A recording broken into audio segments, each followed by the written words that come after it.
For centuries, we've used stories to teach right from wrong. I mean, think about the classic fables, right? The ones with the talking animals and the super clear moral lessons. But in our age of endless scrolling and, let's be honest, pretty short attention spans, how do you actually make those timeless values stick? Well, it turns out the answer might be found in a whole new kind of digital fable. Seriously, just think about that for a second. With so much noise and so many things competing for our kids' attention, how do you get these big, important ideas like honesty or taking care of yourself to really land? It's a real head scratcher for parents and educators everywhere. But it seems like a lot of creators are starting to crack the code. The answer? Meet kids where they are, which is online. On platforms like YouTube, classic moral storytelling is getting this really cool modern makeover in the form of these short, super engaging animated stories. So how exactly do these modern fables work their magic? We're going to dive into two really popular examples, and you'll see pretty quickly that they share a secret ingredient. They both kick off with a problem that, well, any of us can recognize. All right, so first up, meet Shazane. His problem is super simple. He forgot his homework and decides to tell a little white lie to his teacher to get out of trouble.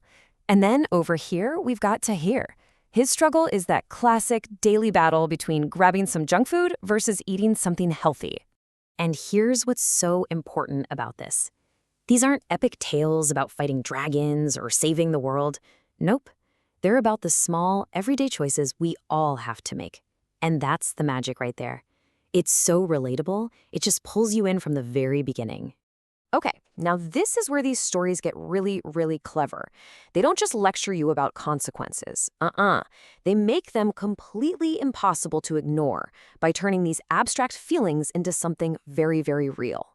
So, right after Shazane tells that lie, he looks in the mirror and asks this question. Sound familiar? Just like a modern-day Pinocchio, his little fib has an immediate, and let's face it, a super obvious physical consequence. His nose literally starts growing longer every time he tells a lie. Now, Tahir's situation is a little different, maybe more down to earth, but the effect is just as clear. When his friend wants to go play or needs help rescuing a cat, he just can't. His junk food diet has a direct physical impact on his energy. He's just too tired. And this is really the secret sauce of the whole thing. For a kid, guilt can feel like a fuzzy, abstract idea. But a nose that's growing out of control, that is a concrete problem you have to deal with. Poor long-term health is hard to wrap your head around, but being too tired to play with your friends, that's an issue right here, right now. It's cause and effect made simple and visual. But it's not all doom and gloom. These stories aren't just about what happens when you mess up. After they show you the problem, they're really clear about showing you the solution. And that's where the next piece of the puzzle comes in. In both of these stories, a friend shows up. And here's the key. They're not there to point fingers or make anyone feel bad. Instead, they just model a better way of doing things. They're like a helpful, friendly moral compass for our main characters. And you'll notice the advice they give is often really rooted in specific cultural values. In Tahir's story, his friend gets all his energy from something called the blessed diet, which revolves around tayyib food. It's an Islamic concept for food that's clean, healthy, and pure.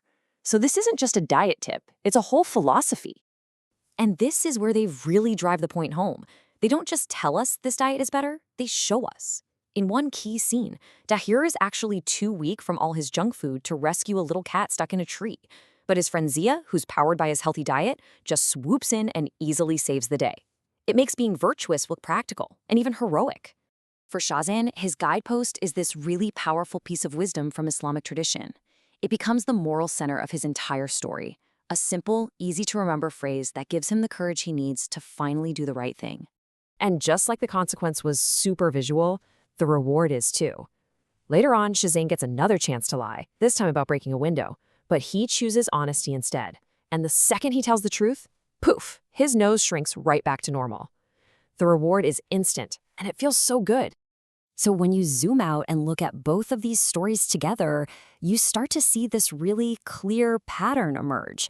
It's like a blueprint, a kind of formula for a modern fable. Let's break it down real quick. First, you kick things off with a simple, relatable problem that feels like it could happen to anyone. Then, and this is the clever part, you make the consequence of the bad choice visual and totally obvious. No lectures needed. Next up, you bring in a friend, not to judge, but to guide. Then, you present the right choice as a clear, positive option. And finally, making that choice is rewarded with an immediate, positive result. So why does this work so incredibly well, especially in our noisy digital world? Well, it basically simplifies morality into a direct feedback loop. Bad action leads to a bad result. Good action leads to a good result. There's no gray area, which really helps cut through all the clutter and makes the lesson stick. It's an incredibly powerful teaching tool, just brilliantly disguised as entertainment. And all of this kind of leaves us with one big question, doesn't it?